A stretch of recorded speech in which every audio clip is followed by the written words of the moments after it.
Кешкілік шайға мына қант өте көп. Мұны мен 3 айда тауысамын.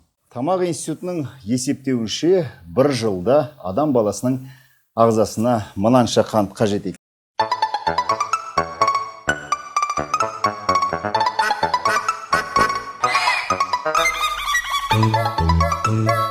Салмақпен айтсақ 17 келі.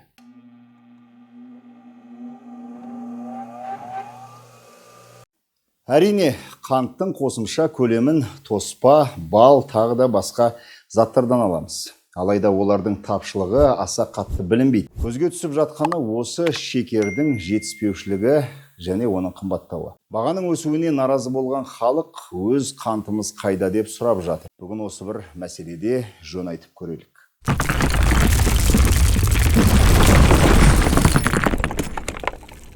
Мынау сауда үйінде болған хан Талапай. Кешіріңіздер, қант Талапай. Жүрсі.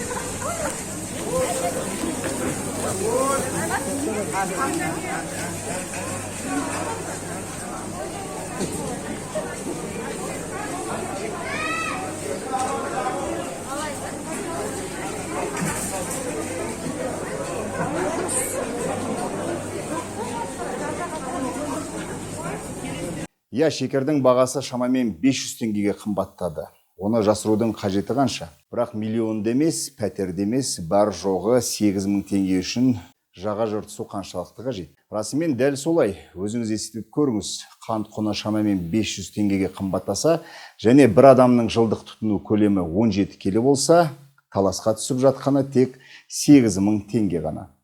Ешкімді кінәлағым келмейді, бірақ әділін айтсақ, шындық осы. Жалпы қант өндірудің екі негізгі жолы бар. Бірі тропикалық климатта өсетін қант құрағынан алынған шикі қантты әкеліп, оны өңдеуді қарастырады. Ондағы қант шығымы кем дегенде 95%. Яғни 1 тонна құрақтан 950 келі қант аласыз деген сөз. Екіншісі қант қызылшасын өндіріп, оны өңдеу. Демек, отандық өндірісті қолға алу. Жетісу, Алматы және Жамбыл облысы тұрғындарына бұл технология жақсы таныс. Қант қызылшасының шығымы құрақ шикізатымен салыстырғанда 6,5 есе төмен. Орташа 14%. Санмен келтірсек, 1 тонна қызылша ары кеткенде 140 келі қант береді. Қазақстан жыл сайын 532 мың тонна қант тұтынады. Қызылшаның 14% қантқа айналады десек, ішкі нарықтың қажеттілігін толық қамтамасыз ету үшін 3 миллион 800 мың тонна өнім алу керек. Қант қызылшасының 1 гектардағы өнімділігі орта есеппен 30 тонна. Демек, егістік алқабы 126 мың гектардан кем болмауы тиіс. Жер демалу керек, яғни ауыспалы егіс технологиясы ескерсек, қант қызылшасына деп бөлінген жердің көлемі бұдан 3 есе артық болуы тиіс. Кейбір адамдар мақтайтын кеңес дәуірінің өзінде Қазақстандағы ең көп егістік алқап 80 мың гектарды құраған. Бұл жоғарыда айтқан қажеттіліктің 5-тен 1-не де жетпейді. Қазіргі шамамыз қандай? Еліміз тәуелсіздікті енді алған 1991 жылы қант қызылшасын 44300 гектарда өсіретін. 10 жыл ішінде оның көлемі 2 есе азайып 19 мың гектарды құрады.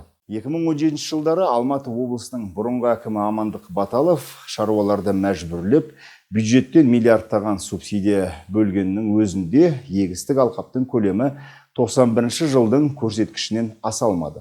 Бар жоғы 17400 гектар. Осы жерде егістік бойынша қолда бар шамамызды тағы бір рет қайталайын. Өзімізді қантпен толық қамтамасыз ету үшін 378 мың гектар қажет. Кеңес замандағы ең көп игергеніміз 80 мың, ал соңғы 30 жылдағы ең жоғарғы көрсеткішіміз 17 мың гектар.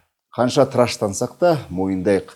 Бұл мәселені қант қызылшасы арқылы шешу қиын. Шындығына келсек, шаруалардың қант қызылшасына деген қызығушылығы өте төмен. Оның себебі бар. Біріншіден, тұқымның 95% шетелден әкелінеді. Ал валюта қымбат. Оның үстіне өнімділікті 30 тоннадан түсірмес үшін тыңайтқыштар мен гербицидтерді аямай салу қажет.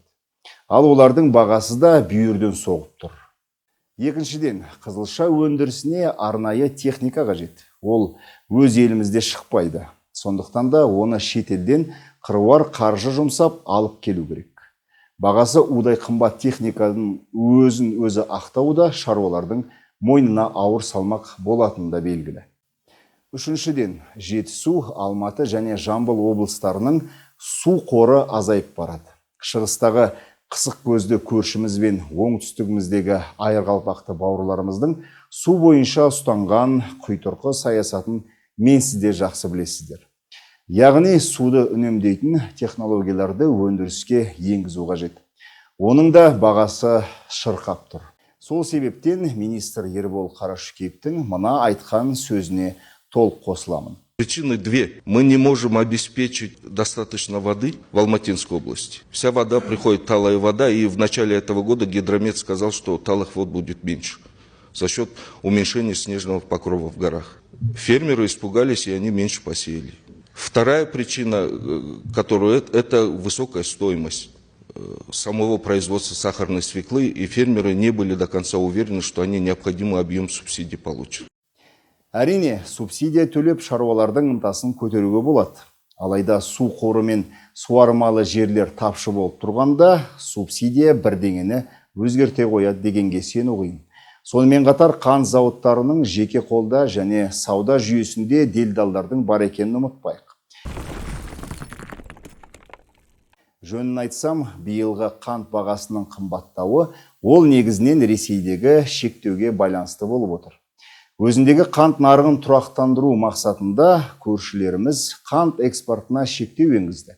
Ал ол жақтан келетін қанттың орнын тез арада басқа елдерден әкелу арқылы толтыру мүмкін емес. Оның үстіне Ресей арқылы келетін логистиканың бұзылуы қант пен оның шикізатын елге жеткізудің басқа балама жолдарын іздестіруді қажет етті. Оны да тез арада таба қоюдың қисыны жоқ. Сонымен қатар дүниежүзілік нарықта бос жатқан қант та жоқ екенін ұмытпауымыз керек. Әрине бұл мәселені шешуге болады, бірақ оған уақыт қажет. Жалпы қант тапшылығы Қазақстанда ғана емес, Қырғызстан мен Өзбекстанда да орын алып отыр. Бір қызығы, ала шапанды ағайын қант қызылшасын өсіруге мүмкіндігі болса да, қант құрағын импорттап, оны өңдеуді қолға алыпты. Мүмкін бізге де қант қызылшасы емес, қант құрағымен жұмыс деген дұрыс шығар. Қайткенмен де өз зауыттарымыз бар емес пе? Оның үстіне қант құрағынан алынған шикізаттан 95% қант шығады. Демек тиімді. Ал қант қызылшасын өсіріп үйренген шаруаларға өз егістік алқаптарын басқа бағытқа бұру керек секілді. Мысалы, түсімі жоғары басқа дақылдарға. Ал мен сіздермен қоштасамын, арнаға жазыламын десеңіздер, мархабат, төмендегі сілтемені басыңыз, пікір жазып, бейнероликпен бөлісіп отырыңыздар.